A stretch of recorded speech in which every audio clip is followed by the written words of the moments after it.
World geography में हम लोग पढ़ चुके थे, अक्षांश और देशांतर के बारे में पढ़ रहे थे कि नहीं? तो साथियों अब हम लोग एक नए चैप्टर की शुरुआत कर रहे हैं साथियों, जिसका नाम है साथियों चट्टान। चट्टान को इंग्लिश में साथियों रॉक कहते हैं। क्या बोलते हैं साथियों? रॉक। एक अलग से साथियों चट्टानों के बारे में एक अलग से विज्ञान होता है साथियों, केवल उसमें चट्टानों के ही बारे में पढ़ा जाता है। उस विज्ञान का नाम है साथियों पेट्रोलॉजी। लॉजी वर्ड जो है लोगस वर्ड से बना है, जिसका शाब्दिक अर्थ होता है अध्ययन करना।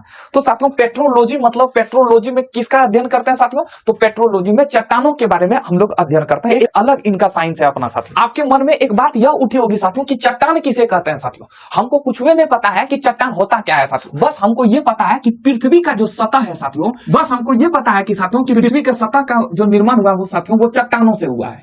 किससे हुआ है साथियों? चट्टान से हुआ। बस हमको ये पता है साथियों। कुछ चट्टान का उदाहरण देते हैं साथियों। पहला हुआ ग्रेनाइट, इसके बाद बेसाल्ट, इसके बाद चूना पत्थर। और चूना पत्थर को इंग्लिश में बोलते हैं साथियों लाइमस्टोन। क्या बोलते हैं मित्रों? लाइमस्टोन। और इसके बाद क्या है साथियों? संगमरमर। संगमरमर को इंग्लिश में हम लोग बोलते हैं साथियों मार्बल। हमको कुछ नहीं पता है कि चट्टान किसे कहते हैं, बस हमको यह पता है कि पृथ्वी का सतह का निर्माण जो है चट्टान से हुआ है। और इसके बाद हमने क्या किया साथियों? कुछ चट्टान का उदाहरण लिया कि ग्रेनाइट, बेसाल्ट, चूना पत्थर और संगमरमर, ये सभी क्या है साथियों? चट्टान। अब ध्यान से समझो साथियों, क्या इन चारों का जो बनावट है साथियों, क्या इन चारों का बनावट साथियों एक जैसा है?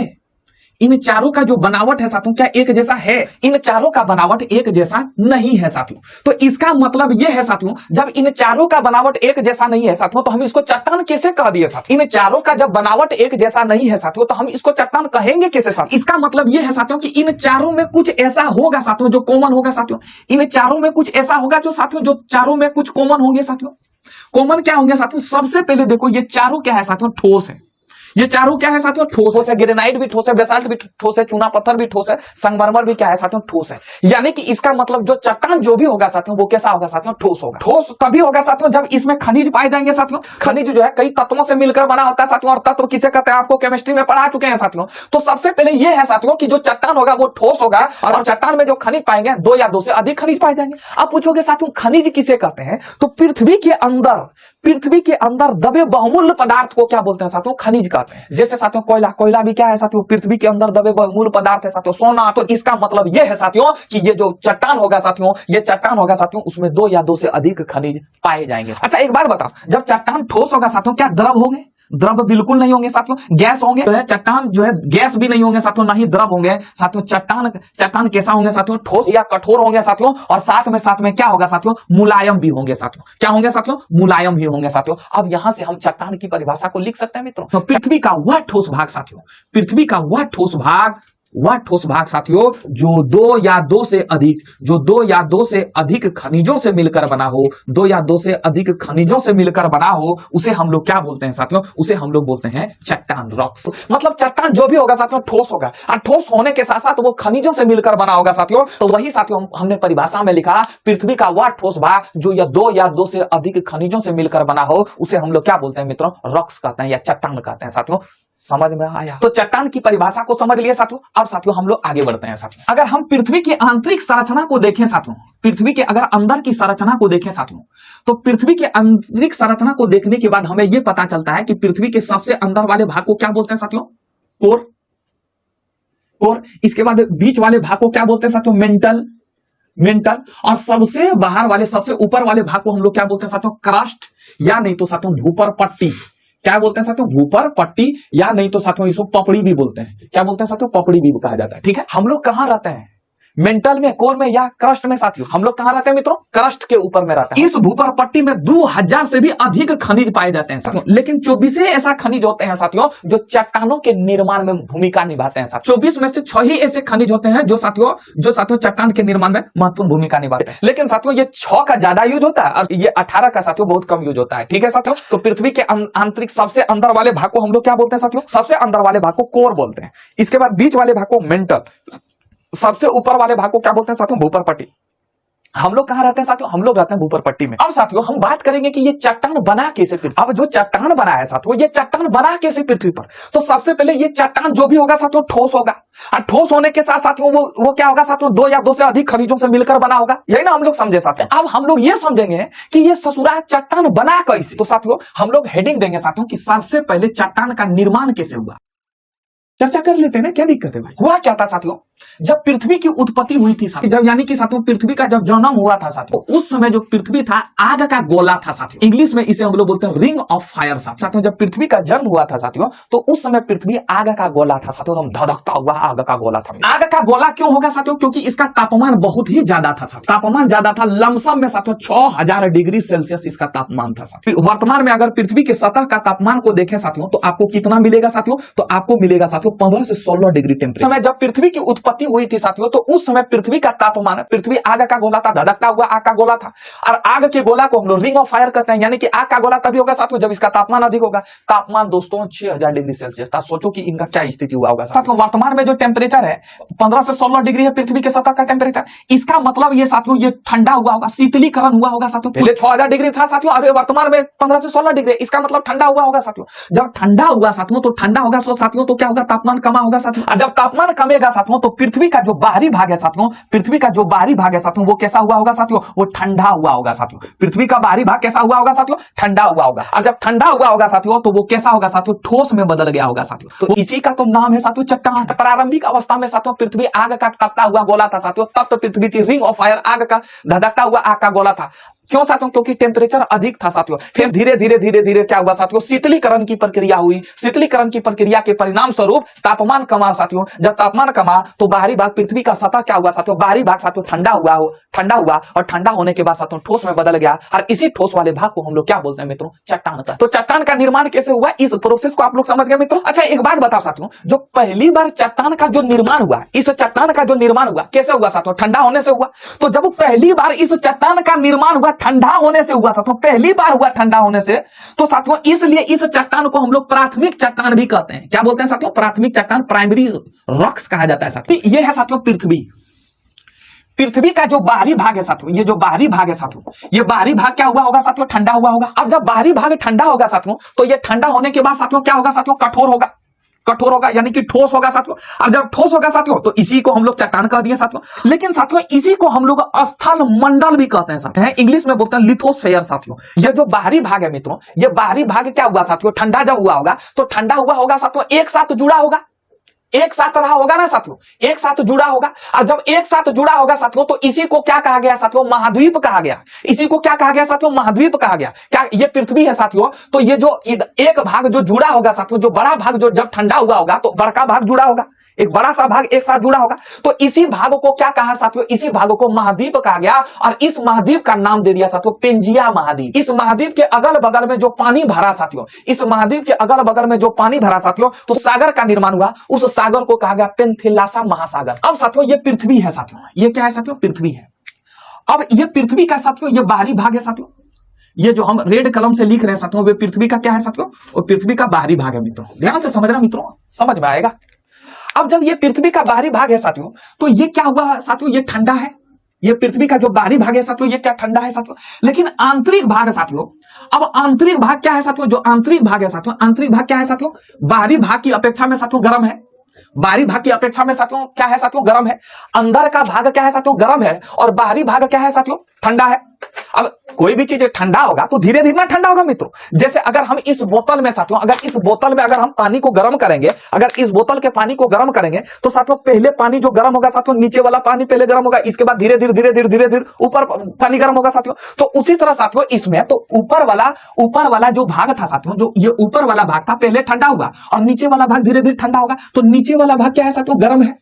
और ऊपर वाला भाग क्या है साथियों? पूरा कठोर है। ये मान लो पृथ्वी का बाहरी भाग है साथियों। तो पृथ्वी का बाहरी भाग ठंडा है, और ये पृथ्वी का आंतरिक भाग है। और आंतरिक भाग अभी क्या है? द्रव की अवस्था में है। द्रव की अवस्था मतलब गर्म है तो मैग्मा होगा तो पिघला होगा तो द्रव की अवस्था में हो। तो जब बाहरी भाग ठंडा होगा, तो निचला भाग भी तो ठंडा होगा, ये भाग भी ठंडा होगा। जब ठंडा होगा तो ये क्या होगा? सिकुड़ेगा। और जब सिकुड़ेगा तो खाली जगह छूट रहा है कि नहीं? अब खाली जगह छूट रहा है। अब जैसे खाली जगह छूटेगा, अब यहां जैसे मान लो यहां दबाव दिया, ठीक है। अब साथियों ये ऊपर वाला जिस पर बोतल रखे, ये ऊपर वाला भाग है। अब नीचे वाला भाग जैसे सिकुड़ेगा साथियों, तो सिकुड़ने के बाद यहां खाली बच जाएगा। जब खाली बचेगा ऐसे नहीं गिर जाएगा, टूटेगा कि नहीं ये वाला भाग? जब टूट जाएगा साथियों तो टूट के कई भागों में बंट जाएगा साथियों। टूट के साथियों क्या होगा साथियों? कई भागों में बंट जाएगा साथियों। तो कई भागों में बंटेगा साथियों, इसी भाग को क्या बोलते हैं साथियों? प्लेट कहते हैं। तो साथियों आपसे पूछेगा प्लेट किसे कहते हैं? तो स्थल मंडल का टूटा हुआ, ये तो स्थल मंडल था, स्थल मंडल का टूटा हुआ भाग ही क्या कहलाता है मित्रों? प्लेट कहलाता है। अब साथियों हम लोग चट्टान के प्रकार को समझते हैं साथियों। चट्टान के प्रकार को हम लोग समझते हैं कि चट्टान कितने प्रकार के होते हैं। चट्टान 3 प्रकार के होते हैं साथियों। पहला चट्टान आग्नेय चट्टान, दूसरा साथियों अवसादी चट्टान और तीसरा साथियों परतदार चट्टान। तो हम लोग साथियों पहले आग्नेय चट्टान को समझेंगे साथियों, इग्नियस रॉक को समझेंगे। चट्टान का जो पहला प्रकार है साथियों उसे हम लोग बोलते हैं आग्नेय चट्टान। आग्नेय चट्टान। अच्छा एक बात बता मित्रों, नाम से सुनने से पता नहीं चल रहा कि आग्नेय चट्टान का निर्माण ही आग से हुआ होगा साथियों। आग्नेय चट्टान का जो निर्माण हुआ होगा साथियों आग से ही हुआ होगा साथियों। नाम से ही पता चल रहा है साथियों, आग्नेय चट्टान, आग से निर्मित चट्टान को हम लोग क्या बोलते हैं? आग्नेय चट्टान। आग का निर्माण हुआ कैसे साथियों? तो आग का निर्माण हुआ साथियों ज्वालामुखी के विस्फोट से। ज्वालामुखी के विस्फोट से, एकदम ध्यान से समझना साथियों। जब ज्वालामुखी का विस्फोट हुआ साथियों तो मैग्मा कहां आया होगा साथियों? सतह पर आया होगा साथियों, पृथ्वी के सतह पर आया होगा साथियों। मैग्मा का सतह पर आना ही ज्वालामुखी विस्फोट कहलाता है मित्रों। अब साथियों आपसे अगर पूछ दे साथियों कि मैग्मा किसे कहते हैं साथियों? पृथ्वी के सतह के नीचे, पृथ्वी के सतह के नीचे पिघला हुआ पदार्थ को साथियों, पिघला हुआ पदार्थ को साथियों, पिघला हुआ पदार्थ को साथियों हम लोग क्या बोलते हैं साथियों? हम लोग बोलते हैं साथियों उसको मैग्मा। अब साथियों हमने कहा कि ज्वालामुखी का जब विस्फोट हुआ तो मैग्मा बाहर आया। ससुरा वो मैग्मा हुआ कैसे साथियों? तो मैग्मा वहां बना कैसे साथियों? तो मैग्मा वहां इसलिए बना साथियों क्योंकि पृथ्वी के आंतरिक भाग का तापमान अधिक है और आग का निर्माण तभी होगा साथियों जो ज्वालामुखी का विस्फोट होगा। और ज्वालामुखी के विस्फोट के परिणाम स्वरूप मैग्मा कहां आएगा? बाहर आएगा। और मैग्मा कहते हैं किसे है साथियों? तो पृथ्वी के सतह के नीचे, पृथ्वी के आंतरिक भाग में पिघले हुए पदार्थ को, मतलब पिघला हुआ पदार्थ को क्या बोलते हैं साथियों? मैग्मा। अच्छा मैग्मा पिघला क्यों साथियों? तो मैग्मा तभी पिघलेगा साथियों जब पृथ्वी का टेम्परेचर क्या होगा? तापमान अधिक होगा। पृथ्वी के आंतरिक भाग में तापमान अधिक होगा तब ना मैग्मा पिघला होगा मित्रों। यहां हम लोग ये बात पता कर लिए साथियों कि पृथ्वी के आंतरिक भाग का तापमान अधिक है इसलिए मैग्मा पिघला। अच्छा पृथ्वी के आंतरिक भाग का तापमान अधिक क्यों है? पृथ्वी के आंतरिक भाग का तापमान, हम ये जान गए कि पृथ्वी के अंदर में जो मैग्मा पाए जाते हैं, और ये मैग्मा किसे कहते हैं? जो पिघला हुआ पदार्थ, पृथ्वी के आंतरिक भाग में पिघले हुए पदार्थ को मैग्मा कहते हैं। ये पिघला कैसे भाई? तो पृथ्वी के अंदर का तापमान ज्यादा है इसलिए पिघल गया। आखिर तापमान क्यों ज्यादा है? इसके पीछे क्या रीजन है? कोई बता सकते हो? वाह वाह वाह, क्या बात है, क्या बात है, क्या बात है, क्या बात है। इसका मतलब ये है साथियों दाब अधिक है साथियों। पृथ्वी के आंतरिक भाग का टेम्परेचर अधिक इसलिए है साथियों क्योंकि इसका दाब, प्रेशर क्या है साथियों? अधिक है। जैसे साथियों किसी भी चीज को दबाओ ना, भयानक दबाव, तो दबाने के बाद अगर हम किसी भी चीज को, अगर मान लो साथियों इसी रुमाल को दबाएंगे साथियों, दबाएंगे तो इसके कण जो है पास आएंगे साथियों, और जब कण पास आएंगे साथियों तो घर्षण पैदा होगा। घर्षण मतलब रगड़ाएगा, और जब रगड़ाएगा साथियों तो उष्मा पैदा होगा, पैदा होगा। तो पहला रीजन ये है साथियों कि दाब अधिक। और दूसरा रीजन क्या है साथियों? तो दूसरा रीजन है साथियों पृथ्वी के आंतरिक भाग में रेडियो सक्रिय तत्व पाए जाते हैं साथियों। पृथ्वी के आंतरिक भाग में रेडियो सक्रिय पदार्थ पाए जाते हैं साथियों। हमने क्या कहा कि पृथ्वी के आंतरिक भाग का टेम्परेचर क्यों अधिक है? क्योंकि साथियों पहला रीजन है साथियों दाब अधिक है। दाब अधिक होने के कारण कण जो है पास आते हैं, जब पास आते हैं तो घर्षण होता है, जब घर्षण होता है तो उष्मा उत्पन्न होता है। और दूसरा हमने रीजन बताया साथियों रेडियो सक्रिय पदार्थ पाए जाते हैं साथियों। इंग्लिश में इसे बोलते हैं रेडियो एक्टिव एलिमेंट, यानी कि पृथ्वी के आंतरिक भाग में रेडियो सक्रिय तत्व पाए जाते हैं साथियों। दोनों कारण के परिणाम स्वरूप साथियों पृथ्वी के आंतरिक भाग का तापमान क्या होता है साथियों? अत्यधिक है साथियों। अब साथियों यहां से क्वेश्चन ये होता है साथियों कि ये रेडियो सक्रिय तत्व किसे कहते हैं? हम जानते मैग्मा और लावा में क्या अंतर है? रे बबुआ क्वेश्चन पूछा है कि मैग्मा और लावा में क्या अंतर है, यही क्वेश्चन है। तो बबुआ देखो, ये पृथ्वी के अंदर जब ये पिघला हुआ पदार्थ है ना तो इसको हम लोग बोलते हैं मैग्मा, और यही मैग्मा साथियों जब सतह के बाहर जब आ जाता है, पृथ्वी के बाहर जब आ जाएगा, सतह से बाहर आ जाएगा, पृथ्वी के सतह के बाहर आ जाएगा, तब इसका नाम क्या हो जाता है? लावा। समझा? अब हम लोग साथियों रेडियो सक्रिय तत्व के बारे में समझते हैं कि ये रेडियो सक्रिय तत्व क्या होता है। अभी हम साथियों यहां से छोड़कर साथियों कहीं दूसरे रूट में पकड़ लिए हैं साथियों। Radio active element, radio active element. देखो मित्रों हम लोग ये पढ़ते हैं साथियों कि ये साथियों क्या है? कोई परमाणु है। इस परमाणु के नाभिक में क्या रहता है साथियों? न्यूट्रॉन और प्रोटॉन रहता है। परमाणु के बीच वाले भाग को नाभिक कहते हैं साथियों। और इसके चारों ओर कौन चक्कर लगाता है साथियों? इलेक्ट्रॉन। क्या मेरी बात को समझ पा रहे हैं? ये चारों ओर कौन चक्कर लगाता है साथियों? इलेक्ट्रॉन। एक लाइन में अगर रेडियो सक्रिय तत्व की परिभाषा देना है साथियों तो ऐसे देते हैं। प्रकृति में कुछ ऐसे पदार्थ होते हैं साथियों जो ऊष्मा छोड़ते रहता है। ऊष्मा यानी कि गर्मी छोड़ते रहता है। गर्मी क्यों छोड़ता है साथियों? इसके पीछे रीजन बताएंगे, लेकिन पहले हम लोग परिभाषा समझ लेते हैं। प्रकृति में कुछ ऐसे पदार्थ होते हैं साथियों जो ऊष्मा छोड़ता है। इसी प्रकार के पदार्थ को, जो ऊष्मा छोड़ता है, इसी प्रकार के पदार्थ को हम लोग क्या बोलते हैं? रेडियो सक्रिय पदार्थ। अब साथियों बात यह उठी कि ये ऊष्मा छोड़ता कैसे है? ये उष्मा जो बाहर निकलता है, ये कैसे निकलता है, क्यों निकलता है, इसके बारे में थोड़ा चर्चा कर लेते हैं ना। रेडियो सक्रिय पदार्थ जो होते हैं ना, वो भारी पदार्थ होते हैं साथियों। वो कैसे होते हैं साथियों? भारी पदार्थ होते हैं, जैसे यूरेनियम वगैरह हुआ साथियों, ये सब भारी पदार्थ है। भारी पदार्थ तभी होंगे साथियों जब उनका परमाणु द्रव्यमान ज्यादा होगा, एटॉमिक मास ज्यादा होगा, वजन ज्यादा होगा साथियों। और साथियों ये जो परमाणु द्रव्यमान है ना, ये न्यूट्रॉन और प्रोटॉन पर निर्भर करता है। अगर किसी भी परमाणु का कितना वजन है साथियों, अगर न्यूट्रॉन और प्रोटॉन का वजन निकाल लेंगे तो उस परमाणु का वजन हम लोग निकाल लेते हैं साथियों। तो इसका मतलब यह है कि अगर ये भारी पदार्थ है तो परमाणु द्रव्यमान अधिक होगा, तो परमाणु द्रव्यमान जब अधिक होगा तो इसका मतलब यह है कि न्यूट्रॉन और प्रोटॉन की भी संख्या क्या होगी मित्रों? अधिक होगी ना। अब अगर न्यूट्रॉन और प्रोटॉन की संख्या कम होगी तो परमाणु द्रव्यमान भी क्या होगी साथियों? कम होगी। इस प्रोटॉन पर कौन सा आवेश होता है साथियों? पॉजिटिव आवेश, पॉजिटिव आवेश। और इस न्यूट्रॉन पर कौन सा आवेश होता है साथियों? इस न्यूट्रॉन पर कौन सा आवेश होता है? ये आवेशहीन होता है साथियों, कोई आवेश नहीं होता है साथियों इस पर। तो इसका मतलब यह है साथियों कि इसमें न्यूट्रॉन और प्रोटॉन की संख्या अधिक होगा, लेकिन साथियों जिस पर आवेश होगा ये इधर से उधर करेगा साथियों, इधर से उधर करेगा साथियों। न्यूट्रॉन क्या होता है साथियों? न्यूट्रॉन इसमें बैठा रहता है साथियों। न्यूट्रॉन क्या रहता है साथियों? बैठा रहता है, क्योंकि साथियों इस पर आवेश ही नहीं है साथियों। अब साथियों जब न्यूट्रॉन बैठा होगा तो इसका मतलब प्रोटॉन ज्यादा होगा। इस नाभिक में साथियों प्रोटॉन क्या होगा साथियों? ज्यादा होगा। अब साथियों जब इसमें प्रोटॉन ज्यादा होगा, जिधर मन तिधर प्रोटॉन ज्यादा होगा, तो जब ज्यादा प्रोटॉन होगा साथियों, अगर ये प्रोटॉन अगर बाहर नहीं निकलेगा साथियों, तो ये परमाणु नाभिक इसका ब्लास्ट करेगा कि नहीं साथियों? और जब नाभिक ब्लास्ट होगा साथियों तो परमाणु ब्लास्ट होगा, और जब परमाणु ब्लास्ट होगा तो पूरा ब्रह्मांड ब्लास्ट हो जाएगा मित्रों, क्योंकि साथियों ब्रह्मांड भी किससे बना है? परमाणु से मिला। तो इसलिए साथियों इस प्रोटॉन को बाहर निकलना जरूरी है कि नहीं? तो जब ये प्रोटॉन बाहर निकलता है तो किस माध्यम से बाहर निकलता है साथियों? उष्मा के माध्यम से बाहर निकलता है, यानी कि गर्मी के माध्यम से, हीट के माध्यम से बाहर निकलता है। और जब यानी कि ये क्या करता है? प्रोटॉन छोड़ता है। और जब प्रोटॉन बाहर निकलता है तो प्रोटॉन किस माध्यम से बाहर निकल जाता है साथियों? उष्मा के माध्यम से, यानी कि गर्मी के माध्यम से बाहर निकल जाता है। और जब गर्मी के माध्यम से, उष्मा के माध्यम से जब बाहर निकलता है तो इसलिए हम कहते हैं कि रेडियो एक्टिव एलिमेंट होता है वो गर्मी उष्मा को छोड़ता है बाहर साथियों। तो इस प्रकार के तत्व को हम लोग क्या बोलते हैं? रेडियो एक्टिव एलिमेंट साथियों। यानी कि जो भी रेडियो सक्रिय तत्व होंगे वो क्या करेंगे साथियों? उष्मा को बाहर निकालेंगे। यूरेनियम क्या है साथियों? एक रेडियो एक्टिव एलिमेंट है। थोरियम क्या है साथियों? एक रेडियो एक्टिव एलिमेंट है। समझा या नहीं समझा? किसी को कोई दिक्कत? तो समझ गए कि जितने भी रेडियो सक्रिय तत्व होंगे साथियों वो क्या छोड़ेंगे साथियों? हीट को छोड़ेंगे, उष्मा को छोड़ेंगे। क्या मेरी बात को समझ पा रहे हैं? इसको मिटा दूं। पृथ्वी के आंतरिक भाग का तापमान क्यों अधिक होगा साथियों? क्योंकि दाब अधिक है। दाब अधिक होने के साथ साथ साथियों रेडियो सक्रिय तत्व भी पाए जाते हैं, और जब ये दोनों पाए जाएंगे साथियों तो इसलिए पृथ्वी के आंतरिक भाग का तापमान क्या होता है साथियों? अधिक होता है। क्यों? क्योंकि दाब अधिक पाए जाएंगे, रेडियो सक्रिय तत्व पाए जाते हैं, तो इसलिए साथियों पृथ्वी के आंतरिक भाग का तापमान अधिक है। और जब पृथ्वी के आंतरिक भाग का तापमान अधिक होगा साथियों तो आंतरिक भाग पिघलेगा, यानी कि साथियों चट्टान क्या होगा साथियों? पिघलेगा। और जब पिघलेगा साथियों तो किसका निर्माण होगा साथियों? मैग्मा का निर्माण होगा। क्या किसका निर्माण होगा साथियों? मैग्मा का निर्माण होगा। पृथ्वी के आंतरिक भाग में कुछ हलचल होगा, ये मैग्मा कहां आएगा साथियों? पृथ्वी के सतह पर आएगा। ये मैग्मा कहां आएगा साथियों? पृथ्वी के सतह पर आएगा। और ये सतह कैसा है साथियों? ठंडा है। जब ये मैग्मा साथियों सतह पर आएगा तो सतह पर आएगा तो क्या होगा साथियों? ठंडा होगा, यानी कि शीतलीकरण होगा, शीतलीकरण होगा। और जब शीतलीकरण होने के बाद साथियों ठंडा होगा, और जब ठंडा होगा साथियों तो वो क्या बदलेगा? ठोस में बदल जाएगा साथियों। और जब ठोस में बदल जाएगा साथियों, इसे ही तो हम लोग साथियों आग्नेय चट्टान कहेंगे, क्योंकि साथियों इस चट्टान का निर्माण हुआ है साथियों आग से। आग्नेय चट्टान मतलब होता है आग से निर्मित हुआ चट्टान को हम लोग क्या बोलते हैं? आग्नेय चट्टान। ये आग का निर्माण कहां से हुआ साथियों? तो ज्वालामुखी के विस्फोट से। अब ज्वालामुखी का विस्फोट किसे कहते हैं? मैग्मा का सतह पर आना ज्वालामुखी का विस्फोट कहता है। मैग्मा किसे कहते हैं? तो पृथ्वी के अंदर में पिघले पदार्थ को मैग्मा कहते हैं। मैग्मा का निर्माण कैसे हुआ साथियों? क्योंकि साथियों पृथ्वी के आंतरिक भाग का तापमान अधिक है।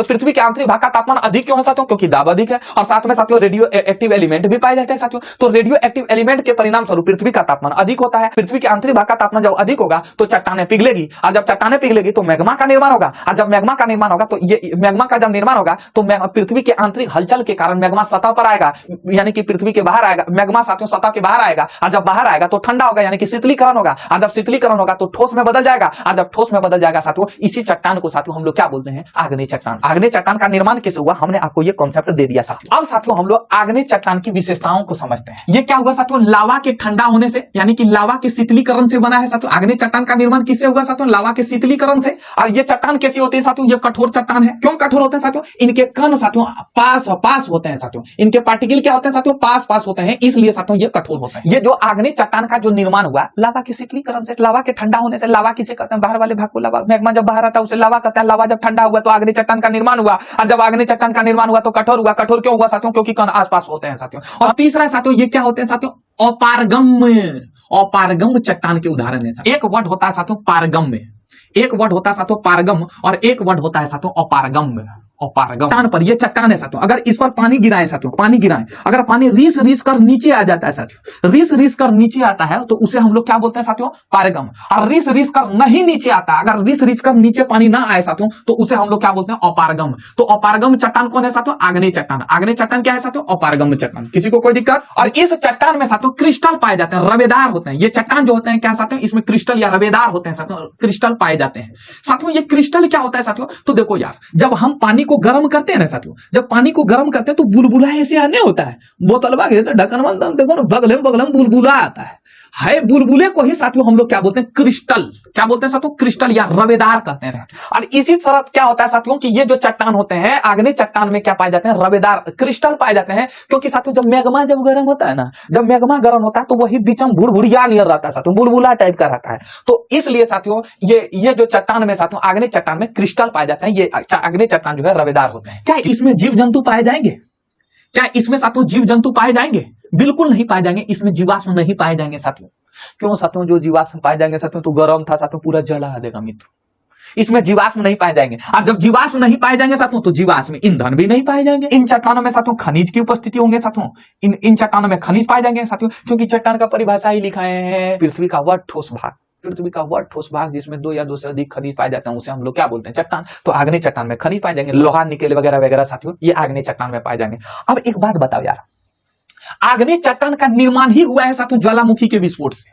जब ज्वालामुखी का जब विस्फोट हुआ साथियों, तो विस्फोट हुआ, जो लावा जो बाहर निकला साथियों, लावा जब बाहर निकलेगा साथियों तो ये जब ठंडा हुआ होगा, जब ठंडा हुआ होगा साथियों तो वो कैसा रंग में हुआ होगा साथियों? काला रंग में। कोई भी चीज जलने के बाद क्या होता है साथियों? काला रंग में। और यही काला रंग का जब चट्टान टूटता है साथियों, टूटने के बाद धीरे धीरे तो टूटेगा, कोई भी चट्टान धीरे धीरे पत्थर में घिसाता है तो चट्टान भी टूटेगा। चट्टान टूटेगा साथियों तो काला रंग के होने के कारण साथियों जो छोटे छोटे जो कण जब टूट कर बिखर जाएंगे साथियों तो उनसे मृदा का निर्माण होगा। उसी मृदा को बोलते हैं साथियों काली मृदा।